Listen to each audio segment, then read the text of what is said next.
চাচা বিড়বিড় করে কি কথা কন? আরে বাবা কি আর বলবো, হঠাৎ বাতাসে লুঙ্গি আকাশে উড়ে উড়ে যায়, ছাদের নিচে তাকিয়ে দেখি তোর চাচি বাড়িতে নাই। মানে কি আমার চাচি কি পাইলে কোথাও বিবাহ করেছে?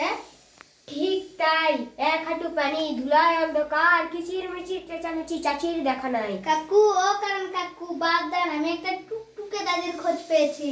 তাই নাকি? তবে তুই আমাকে কারেন্ট কাকু বললি কেন? না মানে না, তুমি সুদের উপর টাকা খাটাও তাই লোকজন তোমাকে কারণ কাকু বলে। ভাসতে আগামীকাল আমার বাড়ির উদ্বোধন হবে, একটা হুজুরকে ডাকো। আসসালামু আলাইকুম হুজুর, আমি ভাস্তা বলছি, বুঝতে পারছেন তো? ওয়ালাইকুম সালাম।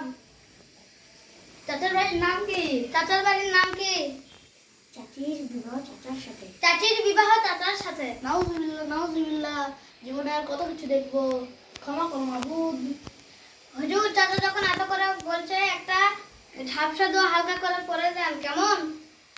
হুজুর এত বেশি কথা কেন কার? মাল পানি যা লাগে সব দিব। আল্লাহুম্মা আমিন। আমিন। আল্লাহ দাদার ব্যবসায় লাল বাড়ি আমিন। আমিন। আমিন।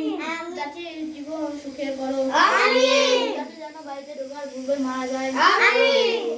চাচার বাড়িতে ভূমিকম্প হোক। আমিন। চাচা বদ লোক।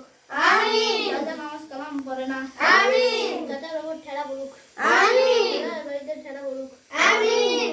আমিন সুম্মা আমিন। আমিন। সুম্মা আমিন। আমাকে ক্ষমা করে দাও, আমি অনেক ভুল করেছি। তোমাদের সবাইকে ধন্যবাদ। ধন্যবাদ।